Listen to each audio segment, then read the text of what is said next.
अस्पताल में, लेकिन बीच में दवाई टूट जाने के कारण नली जो है हमारे खाने वाली टेढ़ी हो गई है। अच्छा, एक गिलास दूध पीने में कितना टाइम लग जाता है? 20 मिनट कम से कम लग जाते हैं। या फिर कैसे चला? ये ऑटो हमारा किराए का है, 280 रुपये किराया देता हूँ इसका। ये ऑटो। नमस्कार दोस्तों, अगर मैं आपसे कहूँ कि आप बिना खाना खाए कितने दिन तक रह सकते हैं, तो आपका जवाब होगा कि बिना खाना खाए कोई नहीं रह सकता, क्योंकि खाना से ही हमें ऊर्जा मिलती है जिसके बलबूते पर हम चल सकते हैं।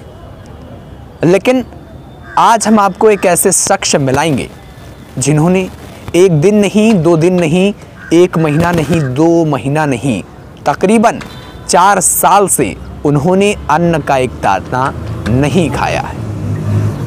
आपके मन में अब एक सवाल आ रहा होगा कि आखिर वो क्या खाते हैं। और सबसे पहले हम आपको जगह बता दें कि इस वक्त मैं कहाँ पर हूँ और वो ऐसा कौन सा शख्स है जो अभी तक जिसने 4 साल से खाना नहीं खाया है और अब तक वो क्या खा रहा है और अभी ज़िंदा है।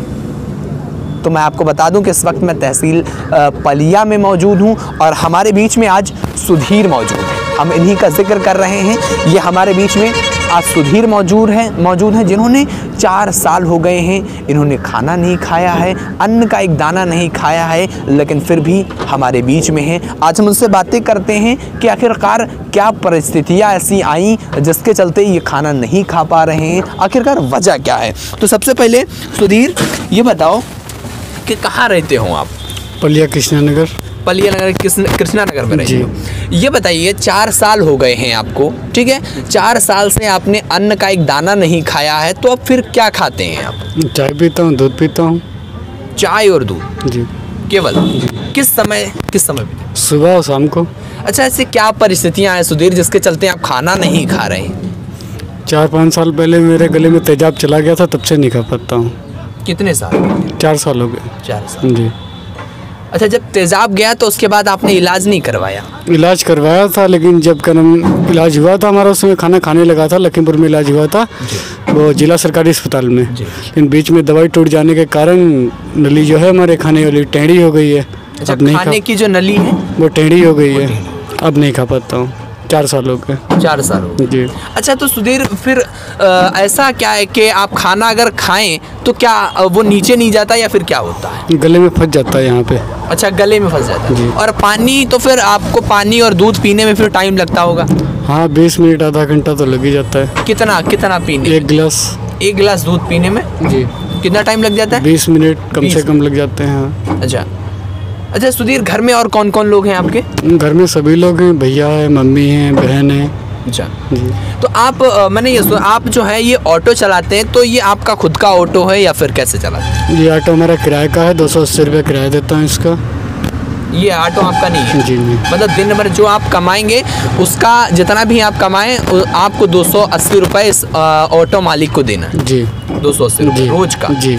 अच्छा, लेकिन हमारे मालिक बहुत अच्छे हैं, कभी जैसे पैसे नहीं होते हैं तो कोई जिद नहीं करते, जैसे नहीं है तो अच्छा नहीं है तो नहीं, हाँ नहीं है तो नहीं लेते हैं, लेकिन पैसे देने पड़ते हैं। वैसे देने पड़ते हैं। जी। तो अच्छा सुधीर, ये बताओ कि जब आपको ये परेशानी हुई है और जहाँ पलिया क्षेत्र की अगर हम बात करें तो बहुत से नेता हैं, बहुत से समाज सेवी है, तो आपने किसी से क्या इस संबंध में कहा है? गया सबके पास हूँ, लेकिन ठीक है किसी ने मदद नहीं की। दिलासा सबने दिया है, लेकिन ठीक है किसी ने मदद नहीं की। अच्छा, अगर आपके जो गले की जो दिक्कत है, अगर उसकी हम लोग बात करें कि उसमें कितना खर्च क्या इस समय अगर आ रहा है, प्रेजेंट टाइम की अगर बात करें तो कितना लग के? पहली बात, हमारे पास कोई जरिया नहीं है, खेती बाड़ी नहीं है, ना कोई ठीक है अच्छी नौकरी है। भैया श्यामल फैक्ट्री में काम करते हैं, इतना पैदा नहीं कर पाते वो भी, फिर घर का भी खर्चा चलाना होता है, इसीलिए इलाज नहीं हो पाया। मैं जो कमाता हूँ ठीक है, सिर्फ अपने खर्चा चला पाता हूँ। दूध पी लिया, चाय पी लिया, बचा खुचा जो हुआ वो किराया दे दिया। तो बचता नहीं है कुछ। अच्छा, इसीलिए शादी की आपने? नहीं, अभी नहीं की। शादी भी नहीं की है तो बचता भी नहीं। आपने कहा भी, लेकिन किसी ने मदद भी नहीं की? कहा सबसे, लेकिन किसी ने मदद नहीं की। किसी ने मदद नहीं की। तो 4 साल हो गए हैं और केवल ये चाय और दूध पीते हैं और उसमें भी इनको लगभग आधा से 1 घंटा लग जाता है। देख सकते हैं दोस्तों, ये जो ऑटो है सुधीर का, ये इनका निजी ऑटो नहीं है, क्योंकि ये जो है एक किसी और का ऑटो चलाते हैं और 280 रुपये उस ऑटो वाले को देते हैं। तो मेरी बस आप सबसे यही अपील है कि इस खबर को कोई ऐसा अगर समाजसेवी देख रहा हो कि हाँ वाकई में वो ऐसा समाजसेवी हो जो केवल फ़ोटो खिंचाने वाला नहीं हो, वाकई में गरीबों के प्रति अगर किसी का दिल धड़क रहा हो, तो कहीं ना कहीं ऐसे इंसान की उनको मदद ज़रूर करनी चाहिए। हालांकि आप देख सकते हैं दोस्तों कि उम्मीद पे दुनिया कायम है, आज भी ये बस ऑटो से कमाते हैं और अपनी जो इनको दूध और चाय की ज़रूरत पड़ती है बस उतना ही कमा पाते हैं और बाकी अपने ऑनर को 280 रुपये देते हैं। बहरकैफ दोस्तों, आज के लिए इतना ही। जय हिंद, जय भारत।